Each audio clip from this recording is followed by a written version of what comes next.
I'm John. I'm a security PFE at Microsoft. I kind of work in a dedicated space. I am aligned to a customer, largest bank in the world, and I also help out in all things security. I'm one of the security SMEs, and spent a lot of time last year doing reactive work. I've changed my mindset. I want to talk about some proactive things, and with that, I'm going to take you through honestly, it's a little bit of discussion around things a lot of people aren't aware of, especially if you have been able to make that move off of Windows 7, hopefully.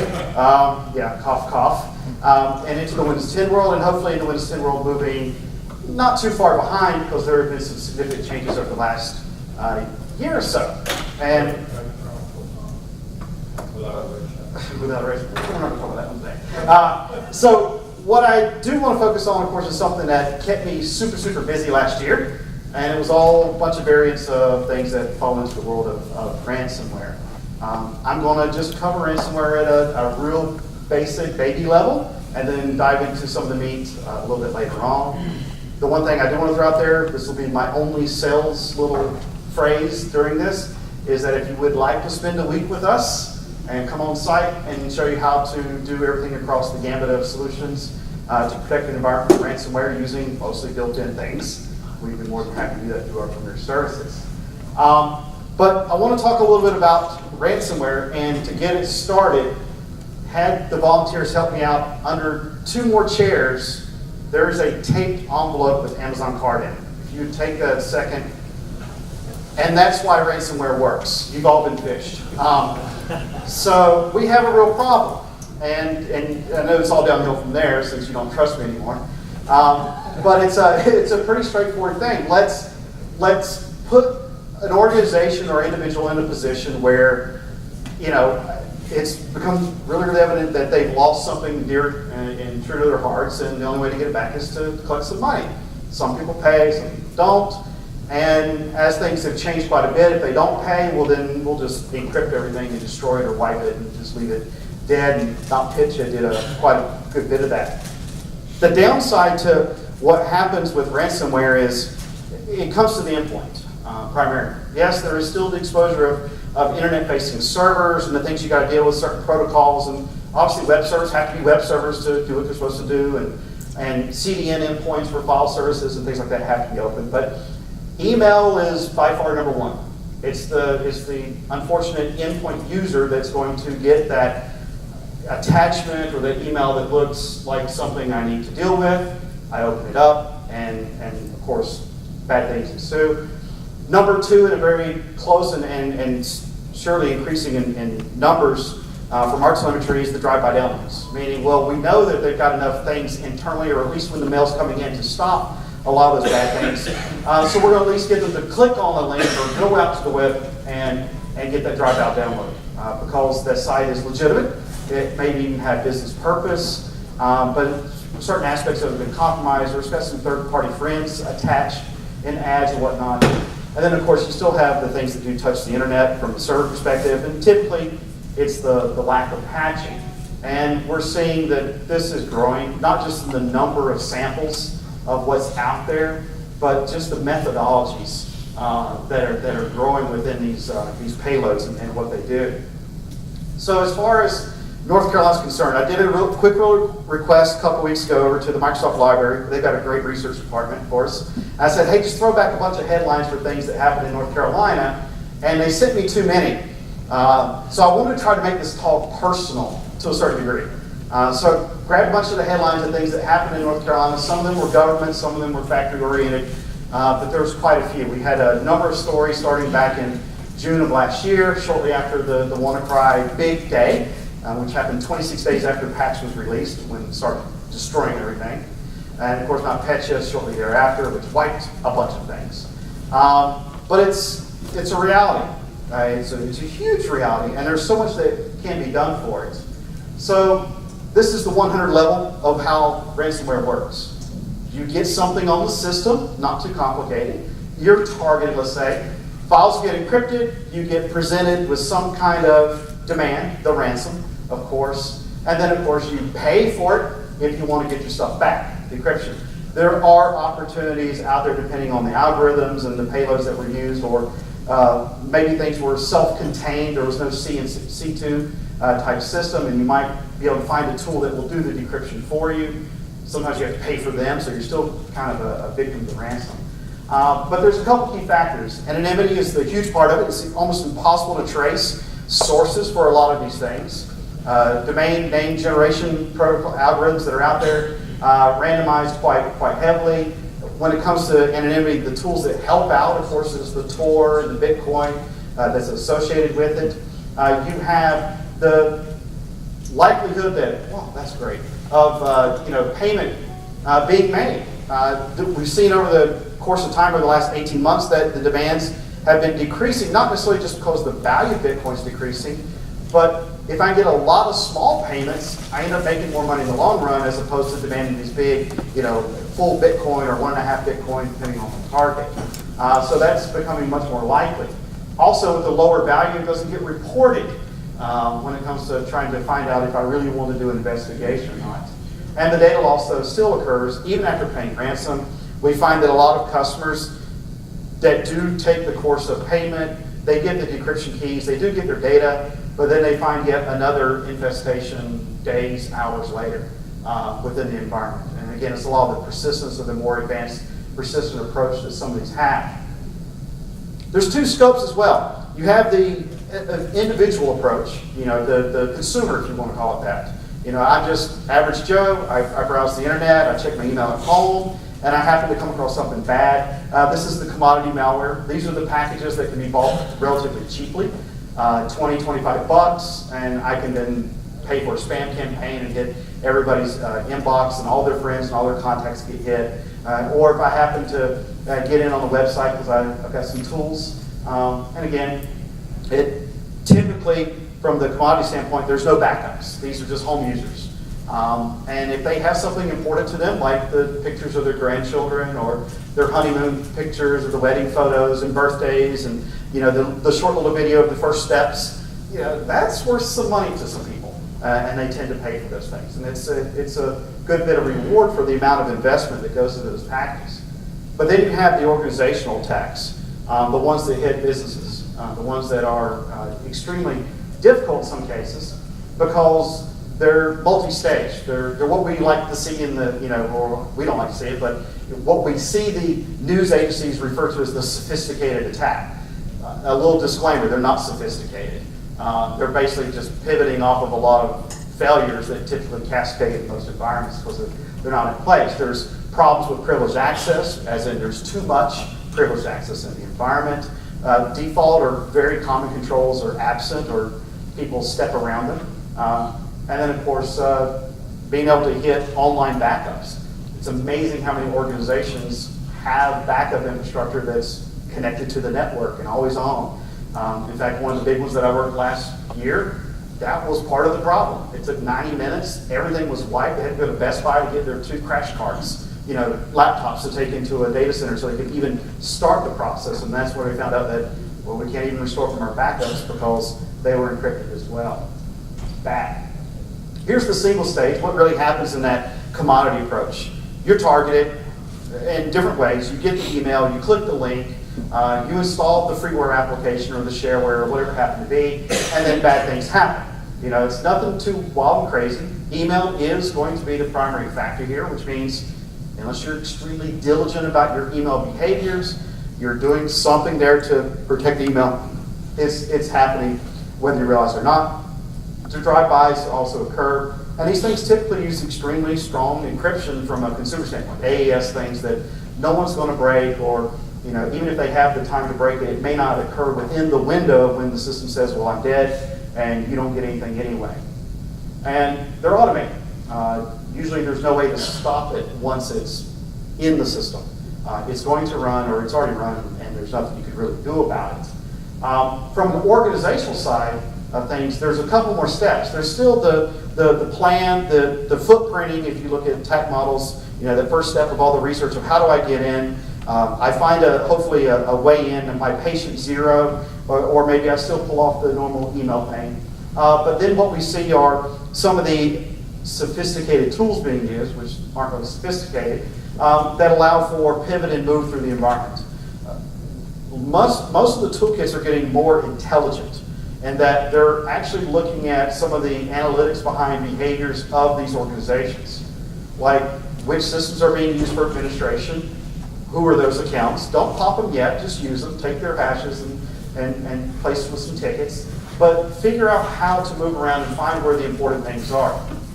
And if you can't get that data, if you can't perform the exfiltration, or you can't own the box and just have it as an open relay all the time, then you do things like NotPetya did, which was just wipe the entire environment in a very sophisticated fashion, meaning that they all go at the same time.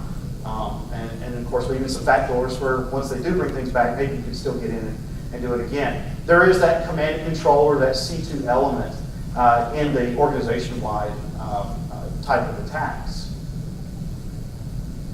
As far as breaking these things down, two main entry points are no different really than what you have from a home perspective. Yes, there are the internet-facing servers, but you still have the user. They're still browsing web potentially and checking email.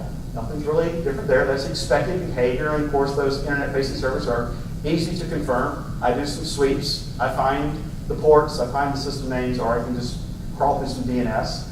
The traverse, though, is the advanced persistent threat style of the attack, using some of the cool pieces of software out there, Bloodhound, Empire, Mimikatz, and a bunch of other PowerShell modules maybe that might be out there, to try to identify the biggest impact for the environment, or maybe how do I stay under the radar even.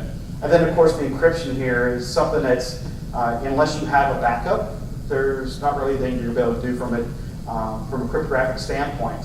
Either pay ransom, which we don't advise, or basically pull things back from backup. But sometimes those are connected. Oops.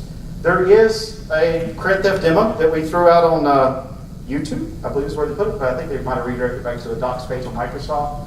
If you haven't seen just how fast it runs, this is a little play on Mimikatz and WCE. There's some other ways to do it.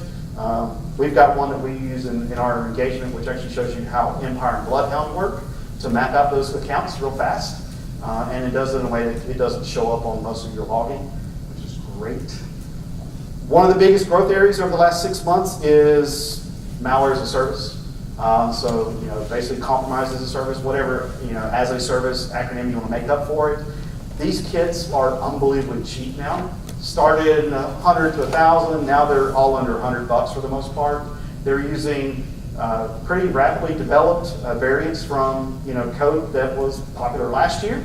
Still basing a lot of the movement around on the internal framework. Of course, everyone knows about SB1. Stop using it, please. It's had its course. It's done. But again, because they're so cheap, anyone can grab it, put most of their investment into the weaponization, getting it into the environment with that expectation that someone's going to click, someone's going to do something, and reap the reward, hopefully of a payout. There were a lot of hospitals that paid over last year because patient record data is so valuable. Here's one of the problems, though, from the defender's dilemma, is that there's no perfect single solution. I mean, I'll say Microsoft, but it's not. I'm going to be honest, it's not the solution. And that's where things get a little complicated, because there's so many layers that have to go into place to protect from this type of issue. And user education is still always one of those. But if you look at some of these, and for those of you who are familiar with certain aspects of what's on this list, application whitelisting is hard. I'm going to show you how it doesn't have to be hard. Keeping things running the latest, greatest version of a code, on the latest OS, that's difficult for business. If you look at traditional refresh models, 3 years, 5 years, whatever it happens to be. And of course, you got to make sure that everything works on the OS when you make that move, and that's difficult. In some cases, organizations just have no idea of what a high-valued asset is. Well, where are my crown jewels? It's not just the domain controllers. It could be a database. It could be some other type of system that's running there. And then, of course, you've got some things that should be done as quick wins, but they've got to have some buy-in. It is amazing. I was having a quick talk with the gentleman who did session down in 303. We know from what we get from the digital crimes unit at Microsoft, over 80% of the known things that are out there that are bad, they go away when you do some of the bare minimum low-hanging fruit type configurations in an environment. I'm going to cover those. It basically raises the cost of the attack for the attacker. It flips the economy of the attack. Their return on the investment becomes something that's now a deterrent. And you've kind of shifted that to where now you have a defender's return on the investment because you invest very little for the most part and you reap huge rewards because you're not going to have that $3.3 million average loss because of a compromise. So a lot of quick wins, some things that we document, they're free, and then what I'm going to show are built into the operating system, or it may just be part of your existing E3, E5 if you're doing Office 365 or Exchange Online. The rest of the stuff, though, is then there to increase that likelihood or reduce the likelihood of the attack, but those things are going to require some budget. They're going to take some time, and as budget allows for it, then you start to remove yourself from those types of attacks that might exist in the environment. And again, things have to stay current. And it's not just from the technology. You've got to stay current from the mindset, meaning what are the things, what are the methodologies that are in place? Because every time that we change something or we announce a fix or there's a new twist from the default that is done in the world, they then have to pivot and find yet another new way. So, and you've got to kind of be in lockstep with the adversaries that are out there to ensure that, okay, we're good today, and like one of the keynotes, you're good today. That has no guarantee for tomorrow. So it's a constant learning that has to be done, and of course we would encourage some machine learning behind that as well. The pragmatic approach is three things. Basically, defend your front line. That's your users. If you remember that very first piece, there's two really exposures in the environment. Those internet-facing servers and the endpoints that get browsing the web and checking email. So do some things that are geared around the email aspects and, of course, the internet downloads. And then defenses, containment. If you look at detect or protect, detect, respond, or any of those other types of frameworks that are out there, this is basically the middle one. If it does happen, and the likelihood is that it will happen at some point, well, at least reduce the impact, contain it, and of course limit maybe even the damage potential of that. So assume that those frontline defenses will fail, or at least be ready for them. I don't really like some of the comments about giving up by saying that things are going to fail. No, what I interpret that as is that, well, you should be prepared for when they do fail. I'm not saying they always fail and we should just give up, but just have a plan. In fact, that's probably the most successful CISOs in the world are those that have well-executed plans that are exercised, and they can say, without a doubt, this is our SLA if this type of breach occurs. Raise their costs. If you can turn into an economic game, you're probably going to win. And then have your break glass. Have that last, potential response, which is restoration. You've got to have a recovery point objective. Hopefully, you've got a time objective associated with that, so you know how much money you might be losing while you're trying to get that. But assuming that 1 and 2 fail, just be prepared for it. How do you execute this? How do you go about an actual restoration? One of the biggest problems I had with a customer last year was that they were all well and good with everything they did in steps 1 and 2, well-oiled machine, but they ended up in a step 3 scenario that had not been practiced. They had never gone to nothing and saw what it would take to rebuild from losing everything. And then that's why they're still rebuilding today, and will be for some time. You can think like Sony. Sony's probably a 6-7 year process for their complete rebuild. So the frontline defenses, this is what I'm going to go through. Basically email transport and antivirus, anti-spam, all those fun things that we associate with email. Then internet download and antivirus and filtering with what may come down over the pipe. App content protections, and of course, updates and education. You can't do anything without ensuring that you stay on latest code and that people have some awareness of what's going out there. On the internet server side of things, well, it's a little bit more straightforward. Updates is number 1. Keep those things protected. And then exercise good administration, hygiene. We use a tier model within Microsoft, and which is dependent on what we call SOLs or PALs. Meaning you don't touch anything privileged unless you're on a special system that has a lot of attestation attached to it. And then don't do anything default. It's a little security through obscurity, but honestly, default is well documented. Those are easy things to find.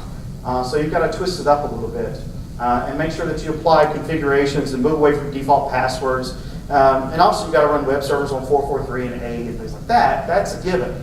But what's going on within that is where you can gain some leverage. On the defensive side of things, remove excessive access. That's a big one, especially if you still have network storage appliances or network devices that have that SMB1 requirement. Just be aware that's going to be a golden honey place to go to get into an environment through SMB1. It's too easy to do NTLM pivots from that. So if you're still running SMB1 and NTLMB1, sorry, there's no hope. It's going to happen if they find you. We have a framework called the SPA framework. Secure and privileged access. It can be found at AKMS PrivSec. The first stage or phase 1 of this is free. And it's not Microsoft. That's the funny part. A lot of people look at it like, oh, that's all Microsoft stuff. No, it's documented if you scroll down the page. It includes CyberArk and Lieberman, Pragmatic, and a bunch of others. We document it. We support it.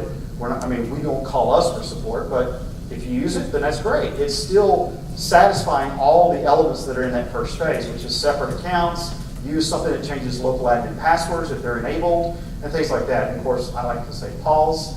And then the things get a little more difficult as you get through stages 2 and 3, but those are those long-term investments. That first phase is going to get rid of 80-85% of the bad things in the world anyway. And they're all free unless you go with CyberArk or Lieberman or Pragmatic, things like that. And then your operations.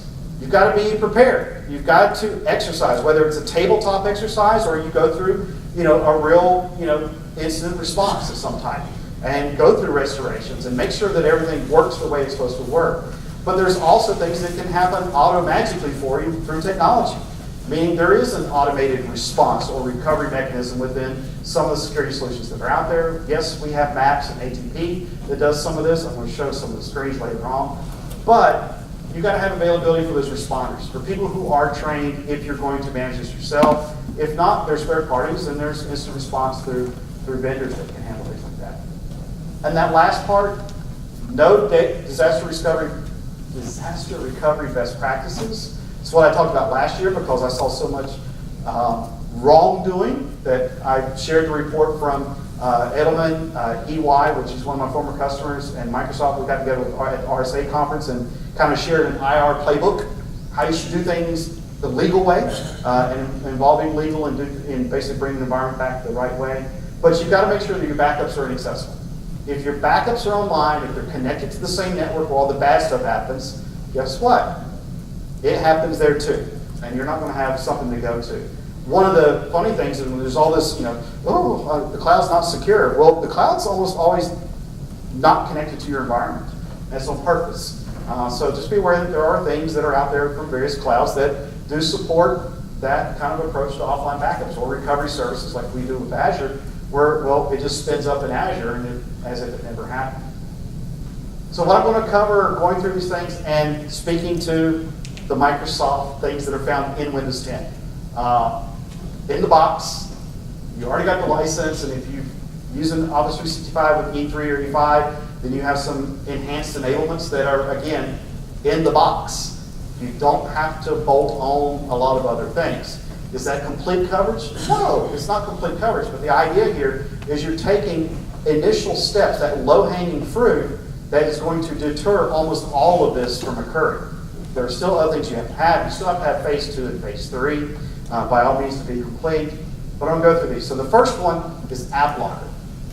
AppLocker in 1803, 1809 is not AppLocker in Windows 7. It's a totally different beast. It's a totally different engine. It behaves completely different.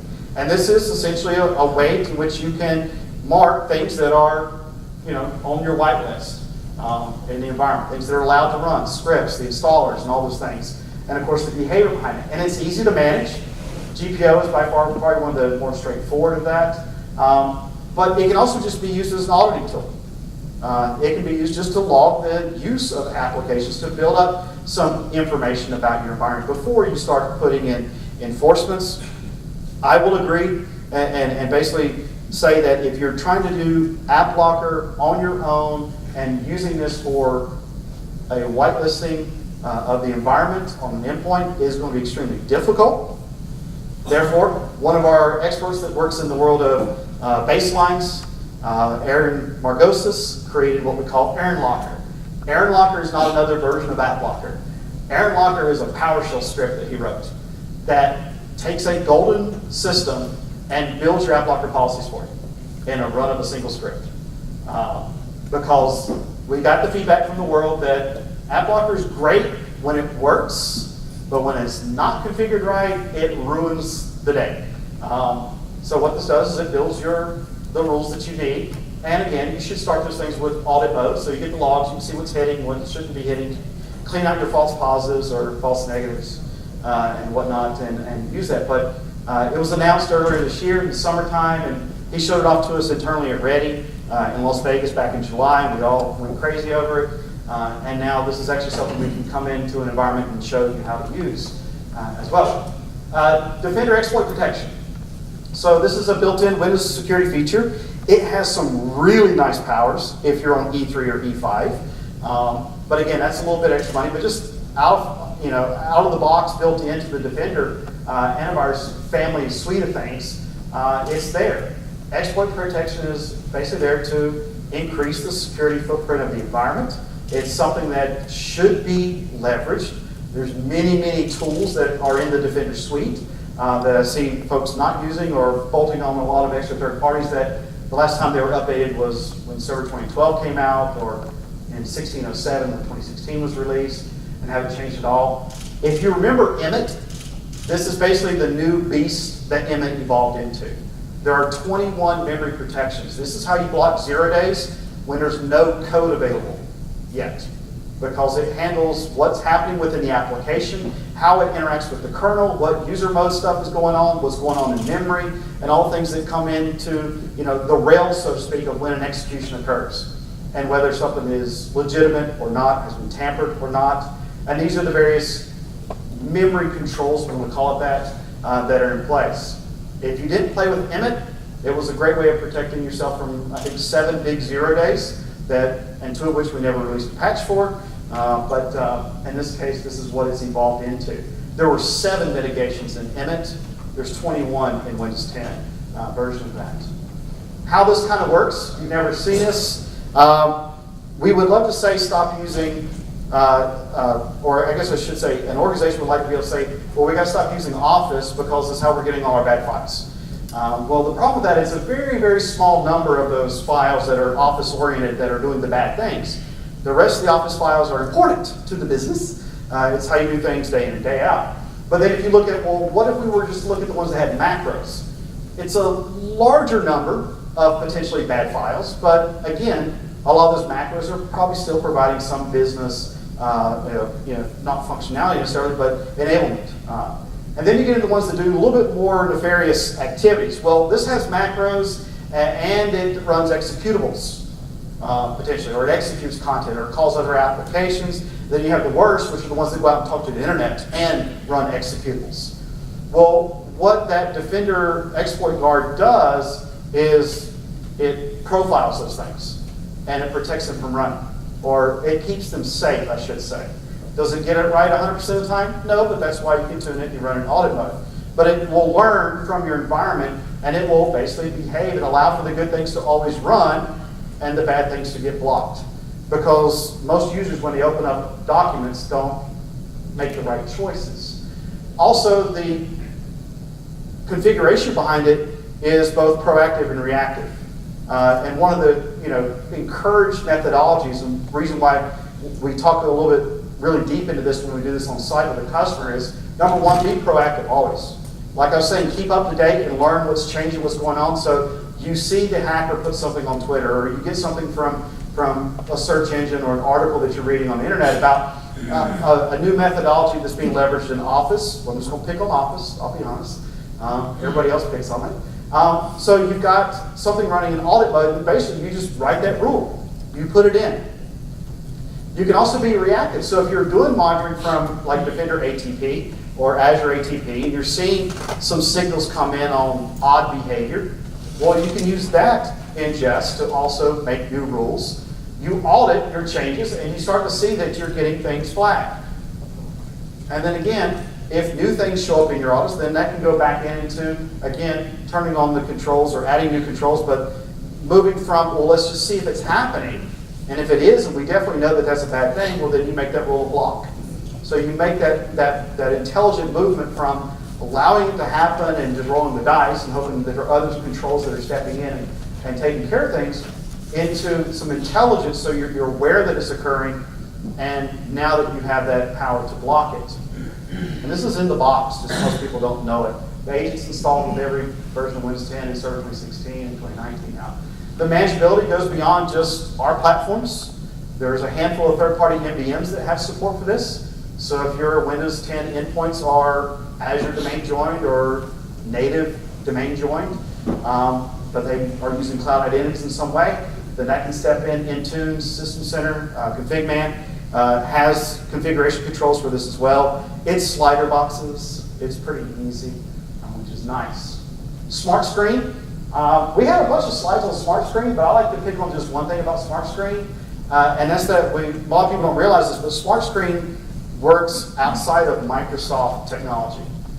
Smart Screen is opened up to Chrome, Opera, all the other browsers that are out there, Firefox even. It does not work in Edge because it's not needed in Edge. Edge is a totally different engine. Doesn't behave as what this does. But this gets into basically that network protection. When you hit a URL, what's its reputation? The other thing too is that when something gets a reputation mark with Smart Screen, its lifetime is only 20 minutes. That's how often those URLs are reinvestigated by the backend beast in our cloud that runs that service.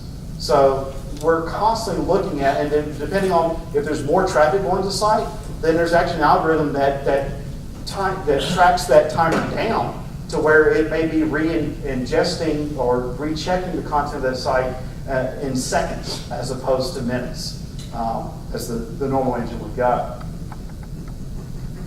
When it comes to the Defender ATP, the level of insight that's there, and again, this is a little extra license, not going to lie about it. You're talking dollars per user or endpoint, depending on what's going on. But when something was grabbed by AppGuard, the way that the sandbox runs is that it executes it. It just never has an impact. And the reason why it runs is because not only does our telemetry want to know about what does it do so we can learn from it, but we provide that insight back to you as an organization. So you can see the executable, you can see the activities, you can see the DLLs, you can see the URLs, the DNS lookups that were associated with something that was captured, as well as, if you want to call it, the kill chain. The entire end-to-end activity that occurred. E5 gives you that full insight. E3 gives you just that first part of it on the Defender. It's very nice. Some email basics. You heard the great keynote there after lunch about DMARC, and there's a couple of others that should be there. There's a lot of protection that can be done on what's coming into the environment. Encourage that to happen. But just be aware that Office 365, we don't look at things coming in. We look at things coming into your organization, what we send out privately, what we send through connectors, what comes in through connectors, what comes into Office 365 from on-prem, and then, of course, what goes out to the outside world. We look at things at, I guess it's 5 or 6 different locations, and ensuring that things are protected. Nothing we can do outside of that except encourage that you have SPS and DMARCs or DKIMs within the domain names, again, to validate that something is truly what it says it is and someone's not abusing the domain, as well as all the filtering that can happen from a content, a spam, and a virus perspective. The hygiene, if you are using any type of mail service that's out there, or you're using a security service for email, just make sure that you understand its capabilities. Make sure that it has an SLA. That's one that we really get happy about. But does it have its capabilities? Does it have geo-redundancy? Again, that depends on your organization, if you really require that or not.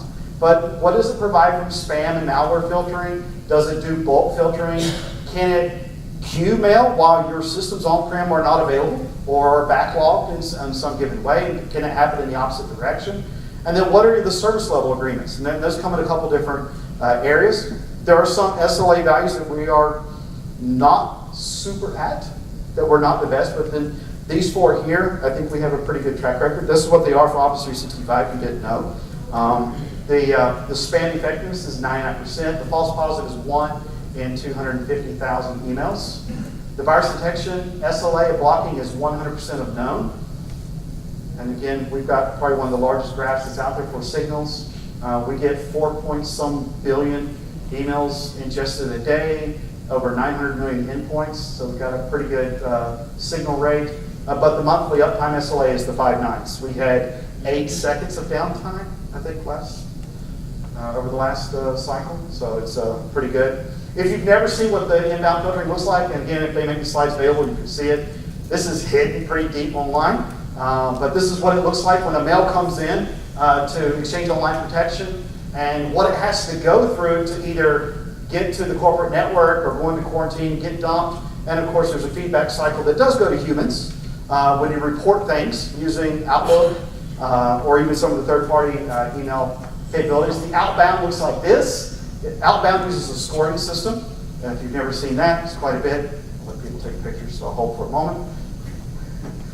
The service architecture is this, though, and the detonation chamber, that's the coolest thing they could have ever given it. Like I mentioned, when something is detected and is blocked by Defender ATP or Azure ATP, it does execute.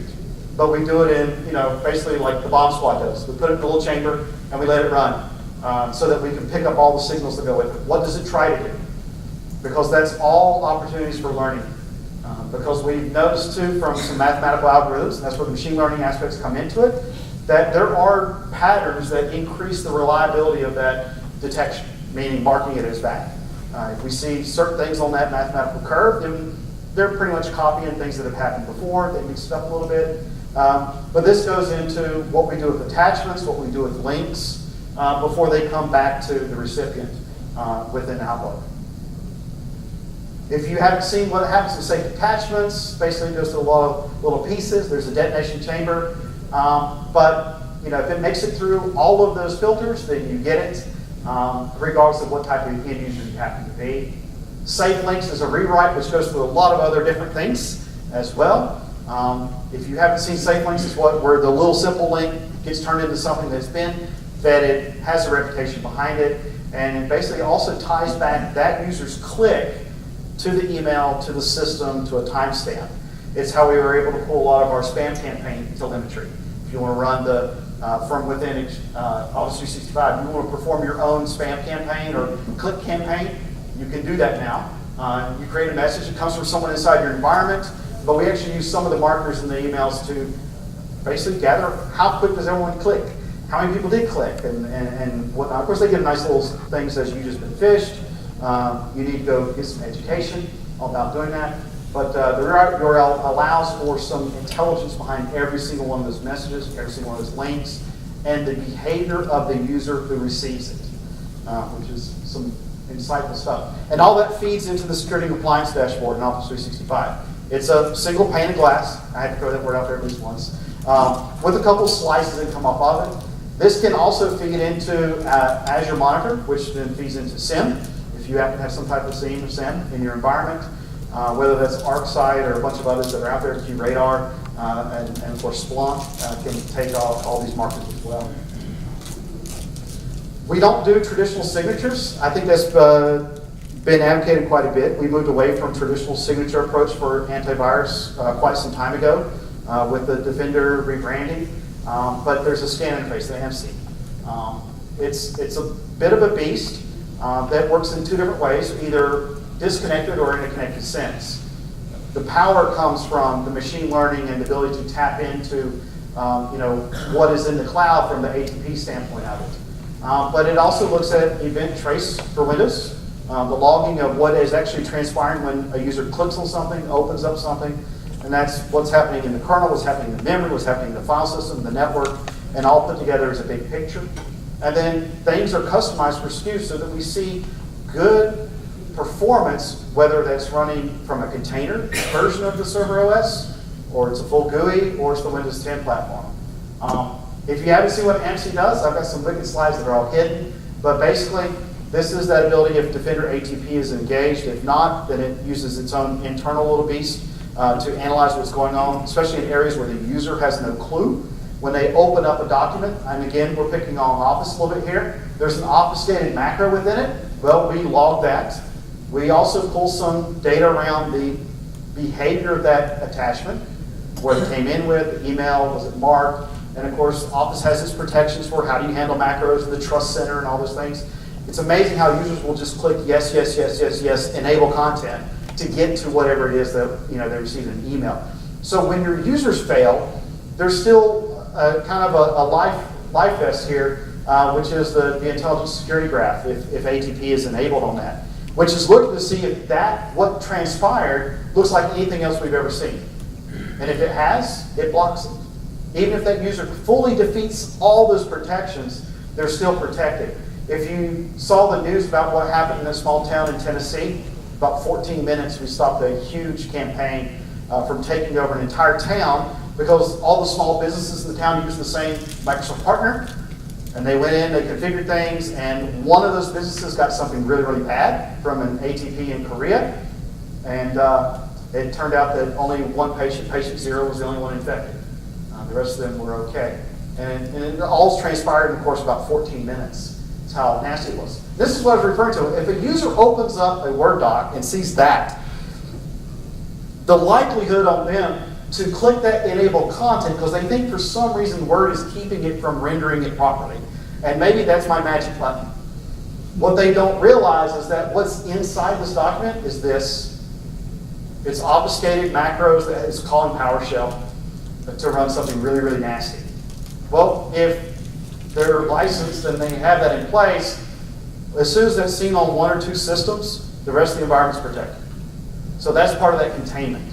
Yes, there'll still be a patient 0. There'll still be a system that may get infected because there's no way to stop the user ultimately. But the ingest of that telemetry, the ingest of those signals helps for the service not only protect what else is also on that same subnet or on that given network in seconds, but also the rest of the email system and the other customers that are part of this, if that's so chosen. There's also this world of petition unwanted applications. The things that, as I mentioned, users go to websites that are legitimate for business. What they don't realize is that the integrity of that site has been compromised. There are coin miners. That's a hot place to go. Of course, coin miners aren't really doing what they say they're doing anymore. But advertisement injection and bundling of other executables, the drive-by downloads that occur. And again, SCCM and Intune have the ability to leverage what's called PUA feature, which is prevent any of those things from happening when our browsers hit those sites. Do you need to patch? Yes. Like it said in the keynote, as soon as we do, and it actually happens in what we call the C&D cycle of patches. C&D are week 3, week 4 of the month. Everyone knows about Patch Tuesday, that's our B ring. But the C&D ring is where we actually issue the security previews of next month's B ring. As soon as those go out to insiders, that's when the clock starts ticking for adversaries to start reverse engineering what we fixed. Meaning, usually they have a good 2-week head start for Patch Tuesday. And we've got kind of some unwritten rules in the game of other technology providers to try to keep our mouths shut, even though Google kind of violated that back in January and told the world about the speculative a couple days early. But it's one of the reasons why patching is so important. Patch Tuesday, you should have some initial things going out. It's why at least by the 20th of every month, you have the security-only package available to you. You just have to enroll in that service. And you can start testing applications leading up a good 2 weeks or more before Patch Tuesday. So on Patch Tuesday, that night, you can have things rolling if that's how you want to be. Patch Tuesday will have the latest build of that code that drops, usually sometime around 11 or midnight Pacific time the day before. Baselining, you should have something that goes in, like say, moves you away from the default configuration. One of the big comments about that is, well, isn't Microsoft secure? Well, it is. There's also third parties. You don't have to use our baselines. We encourage the use of some kind of baseline. Whether that's CIS level 1, it's something that comes from NSA, DoD, respective government, where you may do operations, even just the STIGs that are out there. They should be the current ones. Make sure they align to the version operating system that's in place. But these are thousands of settings that in some cases are really just enforcing the secure defaults, because if they're not controlled by a policy, then there's an opportunity for someone to degrade or lower the system down to a more vulnerable state. Sometimes this is required for compatibility, but what this at least gives you is the ability to put in something that is recommended to be at a secure level. And again, these are baselines. In the case of CIS, CIS has a level 2. Level 2 is not going to be run too well from a functionality standpoint, but it's really secure. And they just kind of throw functionality out the window. But it's a starting point. Baseline is down here. It's why it's called baseline. From there, you increase the security even more so in areas where you find that it will work for you. And like I was saying, yes, Windows is much more secure by default than Windows 7, definitely Vista and XP ever was. But unless you're writing these things and coding this in and controlling it, then there's an opportunity for change.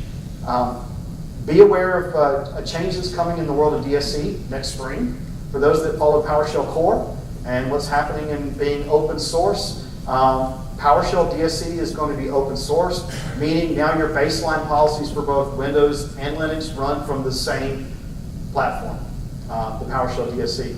So it doesn't matter what your target is, you have your same configuration manager that runs to baseline and secure all systems. The big difference between group policy and DSC, group policy is a read. Basically go fetch my policy and apply it. If it fails, I log it. DSC forces the application of that control and will continue to impact until it writes it. Baselines are out there for pretty much everything that's openly supported. Group policy is easy, DSC is a little bit more work, and there's a security blog for it that's out there. We also got some good feedback that folks had a hard time with the big baseline. Here's one baseline you put into the OS and it covers everything. They're more granular now. So now there's separation in the policies when you download them. They have just the IE settings, the things that affect, IE 8, 9, 10, and 11, whatever it happens to be. Also things that only write into like Defender and Credential Guard, breaking it down into more granular fashion. So you can put those aspects in and then work on what you need to add or remove from the computer or the user policies in the environment. Again, at least getting some quick wins in to get rid of some of the low-hanging fruit, and then of course address more complicated things down the road. So the whole purpose of this was really to focus on the fact that, except for 2 little items there, it's in your Windows license already. And it's a great way of getting rid of a lot of potential bad things from happening in the environment. Some of it is going to be based on what you do from an email perspective and who you may be using for that. But when it comes to that frontline defense, the user's workstation, getting them to Windows 10, and then enabling these things that are in the box already, and are easily managed by config man if you have that, but group policy if not, or even using local GPO scripts that are available in that security guide download to write the policies locally, will protect you from, again, the most commonly used vector for getting ransomware into your environment, which is the email and the file systems that may be exposed to the outside world. So with that, if there's any questions, I think I have a minute or two, maybe. One. Any questions? No? All right. Well, I appreciate you showing up.